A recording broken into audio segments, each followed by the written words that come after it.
Hi, thanks for tuning in to my official YouTube channel. I'm Reverend MeeLing, been known by a few names. Reverend MeeLing, Reverend Susan MeeLing, Lady MeeLing, Lady Dori, Belle, a few different names. So, I was listening to a comedian, so I'm in a really, really good mood because I'm going to be getting ready to do some stuff tomorrow that I'm extremely excited about.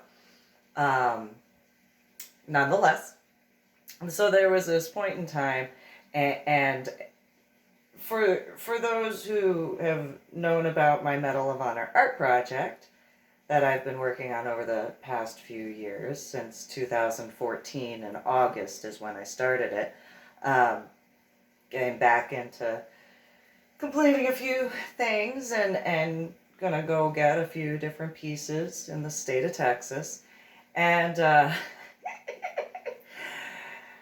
for those who I have known over the years, they called me a rebel because of my hairstyle, which I've been rebelling against my headaches and migraines. Yeah, okay. But they didn't understand when I said that I'm not a rebel in the traditional view of a rebel. So I guesstimate in some ways, and my tattoos, I'm rebelling against my memory deficits. Although I guess I failed in reference to rebelling against my cognitive disorders, if you could. I tried. I failed. Because I learned my cognitive disorders through my tattoos. The ones on my legs and on my back, that definitely, when you wear pants a lot of times. I learned, nonetheless. So I've had a few people over the years have issues with my patriotism. For example, my now dead ex-husband and ex-boyfriend, which the two of them were friends and brothers in arms, and my now dead ex-husband actually set up that situation against my will. That is what it is. I was in a different part of the city and I hadn't seen him in 2 days. I'm just saying. There were people over the years who were like, that's such a funny joke. And I'm like, no, that's truth. I don't know why you think that's funny. I'm just, I don't understand that because, seriously, I did not see him in 2 days. Yes, he was my ex-husband before he was my dead ex-husband, but yeah, no, I didn't see him for 2 days before that happened. And usually people were like, oh, you'll be a comedian one day. I don't really see that as a joke. There's truth behind every joke, yes, but that's a little different. I don't think you understand what you're talking about. If you would ever find out how, just say. So, however, my now dead ex-husband and my ex-boyfriend that I didn't want to date at all, the two of them had issues with me being patriotic. I actually got yelled at a Texas National Guard graduation where I saluted the American flag. During a Texas National Guard graduation by my then ex-husband, I actually got yelled at because I saluted the American flag at the Texas National Guard graduation during the national anthem being played while at the same time of saluting the graduating soldiers. You can't make that up. So, and my ex-boyfriend agreed with my now dead ex-husband, and he was actually born and raised in the state of Texas, which I to this day do not understand because then again, I've met some interesting individuals over the years, so Anyway, so I've had this, rebellion that's not a normal type of rebellion. So people who I knew over the years, I tried explaining to them, no, I've always been patriotic. I fought to actually join the United States of America's armed forces. I fought to be emancipated from my biological parents to be in the army. Because I was 17, I had to fight for that emancipation to go in, and then I had a head injury on Palm Sunday in 2000. And I was in basic training. I obviously survived. Today is the 17th of July, 2020.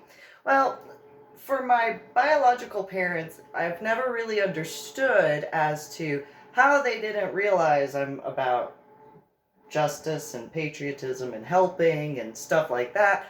So listening to this comedian who obviously, maybe, I don't know, maybe he knows my biological parents, I don't know. But he was talking about his dad and stuff like that at the dry bar in Utah. And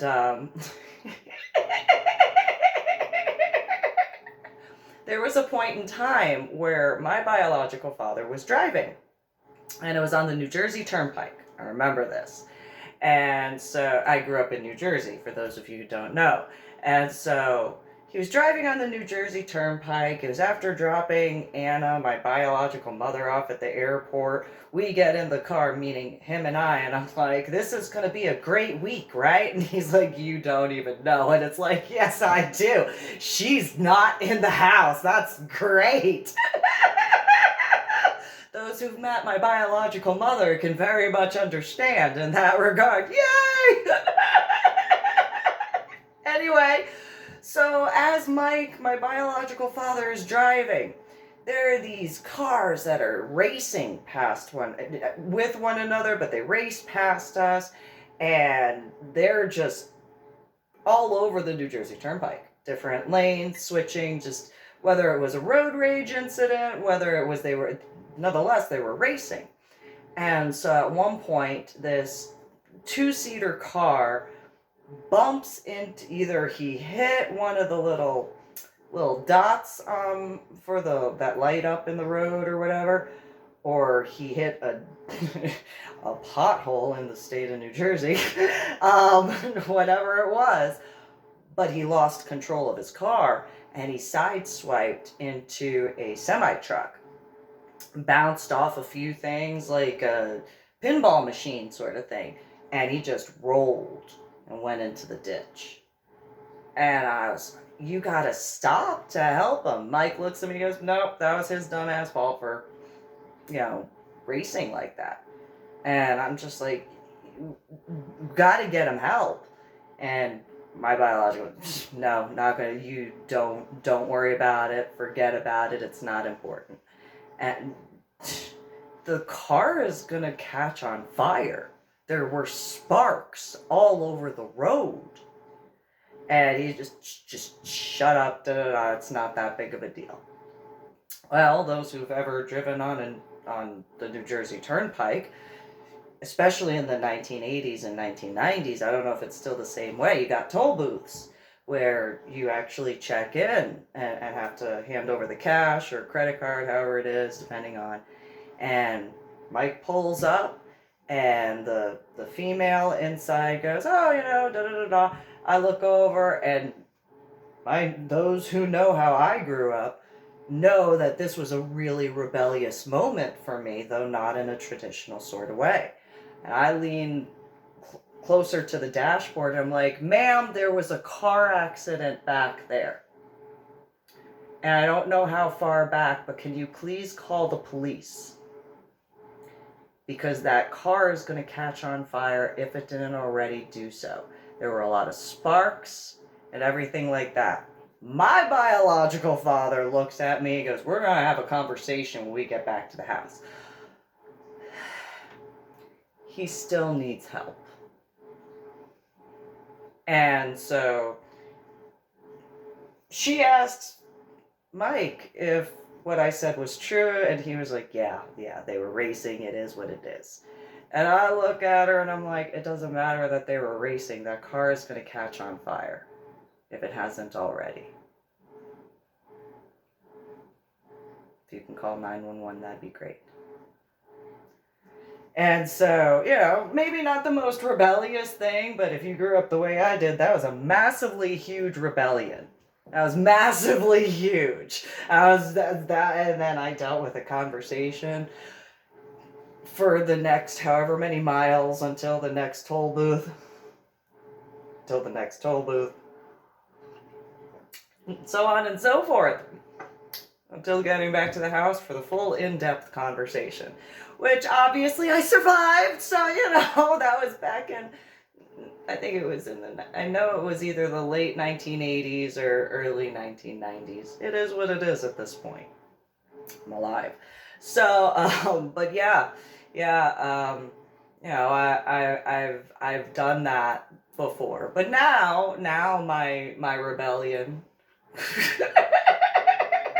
if you can really call it that, in regards to people who didn't understand that I'm just patriotic for the United States of America, is my Medal of Honor art project. And I'm so excited